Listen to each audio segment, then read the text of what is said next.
Now, motoring journalists like me are often criticised and even ridiculed for drawing comparisons between cars and women. You know the kind of thing, slip the baby into third, let's see what it can do, and I gave it a right seeing to.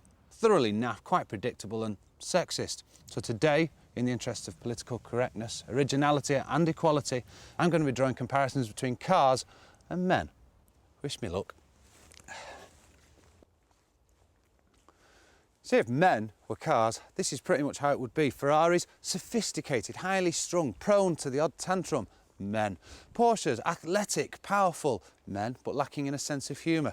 And TVRs, common, grotesque, ropey around the edges, but without doubt the most fun to be with, men.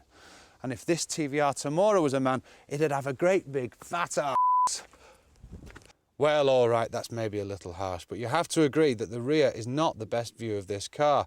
Which is a shame because with the kind of performance this car offers, it's the view most other people will get of it. The interior of the car is much less intimidating. In fact, it's really quite pleasant.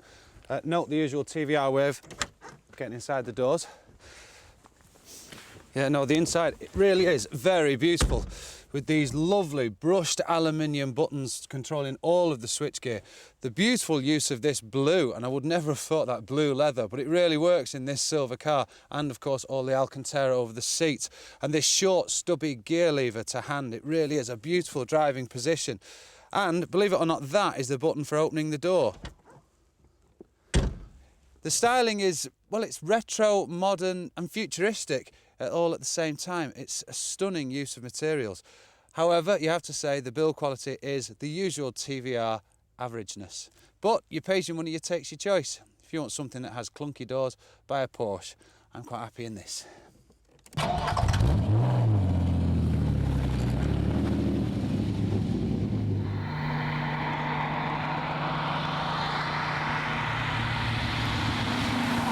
Now, driving TVRs for me have always been like getting on a roller coaster, which is quite apt as the cars are made in Blackpool, because you know that you're in for a white knuckle ride.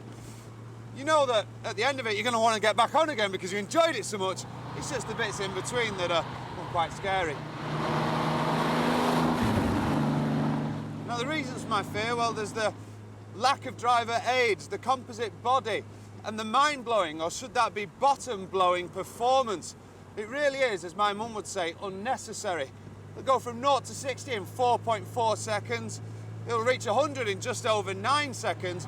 And a top whack, depending on who you believe, is somewhere like 160 to 175 miles per hour. Now, the handling and overall ride of the car is really outstanding. It's not so firm as to be uncomfortable, and yet just right so that you can feel the car through the steering wheel and through the throttle. You can feel the road there all the time.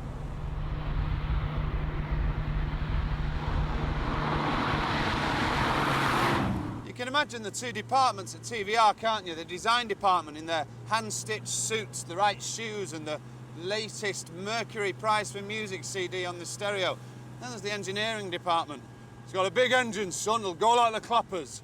Yes, but what about ABS? What are you, soft? Traction control? That's what your right foot's for, son. Get it in and drive it, and don't be scared. Well, I am scared, very scared.